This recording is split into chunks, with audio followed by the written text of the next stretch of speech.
Hello. Hey. So my name is Eleftherios, and the title of my talk is Towards a Decentralized Alternative to GitHub. For ones of you that were here last year, maybe you remember I gave a presentation of some of the work that we're doing on OSCoin, specifically describing a mechanism for value distribution within open source communities using a reputation scheme that looks a bit like PageRank run on software dependencies. Today, I'm not going to focus so much on that, but instead I'm going to focus on the work that we're doing on the code collaboration side of things.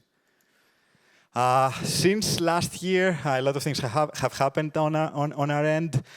We released the OSCoin white paper that I showed you before back in April, and also in February 2019, end of February, we released Radical. And Radical is a peer-to-peer stack for code collaboration.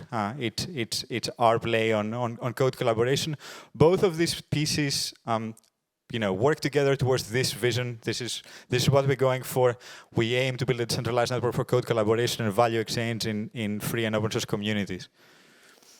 The way that we're approaching the problem right now has 4 key components. The one is obviously the peer-to-peer code collaboration component. That's free. And this is what Radical does. And then on top of that, obviously, for discoverability and convenience, we're working on a decentralized name registry. And then on top of that, we basically have some of the work that we're doing on OSCoin with reputation systems for open source communities. And finally, there's this whole idea of value exchange, baking value exchange within some of the code collaboration. So where are we with this whole thing? It's indeed decentralized web year 5, and we still don't have a viable alternative to GitHub. There are a bunch of interesting things in the works, including Radical, but still nothing that provides the convenience that GitHub is providing. And some people say that, like, so what? Who cares? GitHub is a great service, so why you should care? We struggle with that, and I'm not going to try to pitch you a bunch of theoretical arguments about centralization and philosophies around that. I'm going to try to keep it very practical for you. And the first reason why something like this is needed is primarily because of trust. And to make it really, to make my point clear, the way to think about this is that in the world we're moving, money and code is pretty much the same thing, right, with cryptocurrencies. So what's going on is many times we might have code that actually worth billions. Bitcoin Core Team is a prime example of that. And the current model of code collaboration with GitHub and GitLab in the middle, unfortunately, has some ugly trust properties.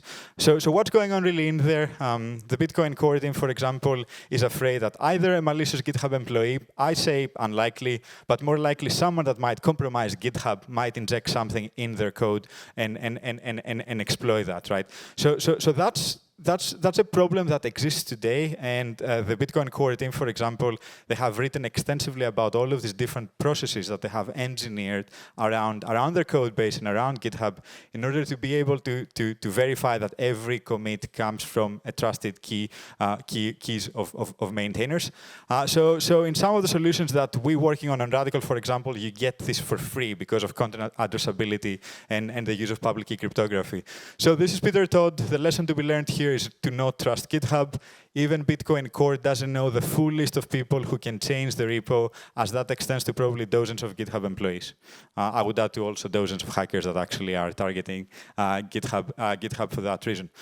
So we think that that's a very, very real use case. And what's fun is that when we're thinking about this type of high-value software, as we call it, it's not just cryptocurrencies. You have all sorts of other things, like browsers, for example, right? Or aerospace type of software. You have all of these things where the software is extremely important. Trusting that to an intermediary with very weak security guarantees is not that great. The second argument, probably you've seen this. This is from last month. Now GitHub actually started shutting down countries. Specifically, I'm referring to Iran, Syria, and Crimea because it has to follow all the US sanctions. So that's quite of a problem. And Alex from Near Protocol might be in the room somewhere here. So he was writing that a service like GitHub must be a public good and must not be controlled by a centralized entity. Another example of why we as a society need to make Web3 a reality. So if you think about what we're building, this is like critical infrastructure. We're dealing with open source software. It turns out to be that it's not that open because the network that we use for distribution actually has certain restrictions. Finally, the last point that I make on why something like this is needed is a learning from the whole Web 2.0 world. So looking back at what we learned from Web 2.0 is that platforms dictate economics. So if you think about the Facebooks, the Googles, the Microsofts, etc., you build a successful platform. Usually these things end up being monopolies, unfortunately, and then you have full freedom to dictate economics left and right on your supply chain. And a lot of people thinking that, for example, sure, but Microsoft's interests today are aligned with open source. And yes, the problem is that we don't know if that's going to be always the case, right? So, and practically, how does this manifest in problems that we care about? This is Ed So, a well-known open source developer. He was basically trying to make the case for GitHub to develop a simple button that says "buy a license." Support me with your because I do open source work. Support me with that, or buy support. GitHub hasn't developed these features, and that's okay. But maybe it's not on their interest, maybe it is. The point is that free software needs free tools. Some of these platforms need free and need to be open for anyone to actually develop them and extend them. So where are we with the current state of things? One argument that usually people throw at me at this point of the conversation is that, oh, there's GitLab. And GitLab is better, absolutely. It's open source itself, you can hack it, etc. But it seems that where the space is today is that it's almost like a trade-off between control and convenience, right? So on GitLab, luckily you have a community edition, so you can self-host. But the moment that you do that, you're pretty much isolated from the rest of the world, right? There's nothing today like federated GitLab. There are a lot of conversation about this, but actually no one has succeeded in realizing something like that. And these are some of the reasons why we're developing Radical and why we've been working on this for a year and a half.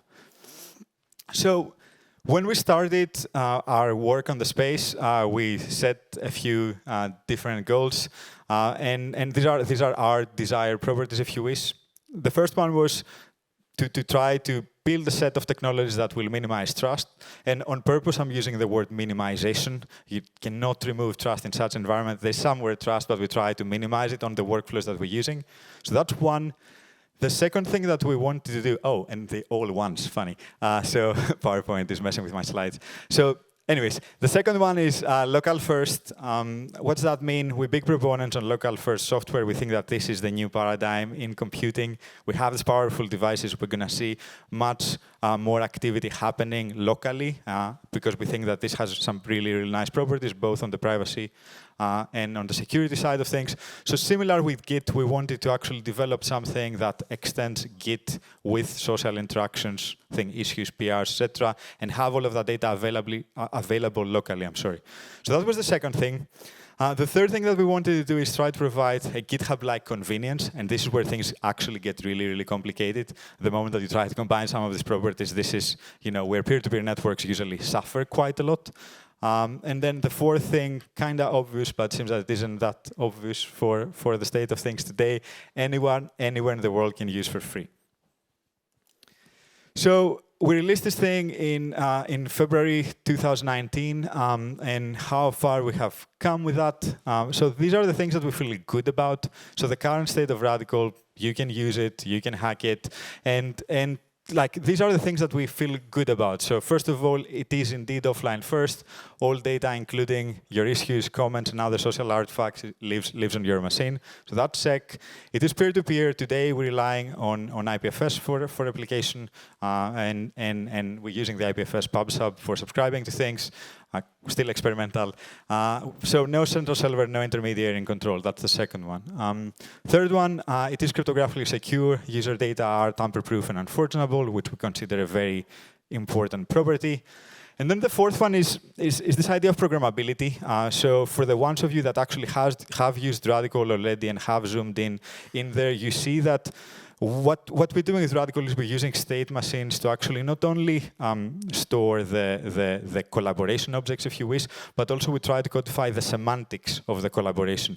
And the idea here was that we wanted to give developers the ability to be able to program and define some of the workflows that they use. One example that I always use is like basically, for example, who can open an issue in your machine? Potentially you might have to provide some failing tests for this issue to be valid, right? These are some really simple examples of why programmability in an emerging tech could be a good thing. So that's the fourth one, and then the fifth one, interoperable and open, reflecting the values of the open source community, anyone can use. So these are the good things. Maybe like I wanted to do a demo, but I heard in the morning we had a lot of technical issues, so that scared me a little bit.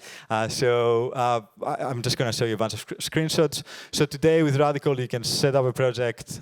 You have this rad project init command, and then we're creating a Git repository, and then we're creating a remote.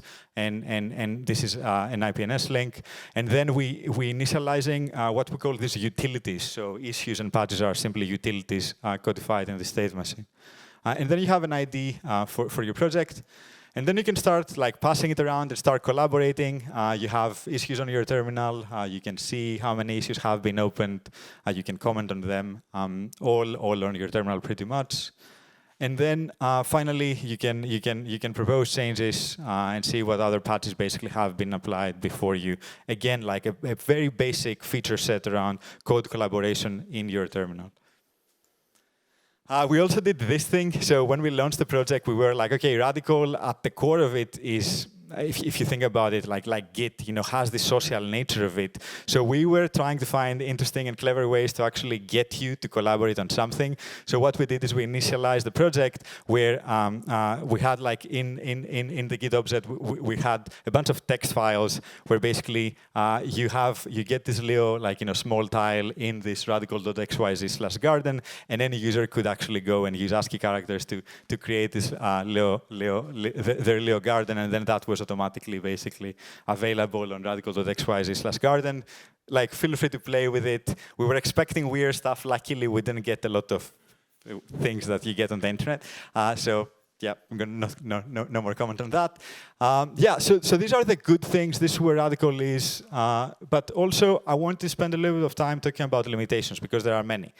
So the first limitation that we have is that while using the IPFS network, we have replication, and you can read data while the project owner might be offline. This doesn't apply for writes. So today you don't have basically writes when the project owner is offline. And pretty much this is a dead end for a lot of code collaboration experiences. We are aware of that, and we're working actually quite hard with different architectures that might enable a solution to this problem.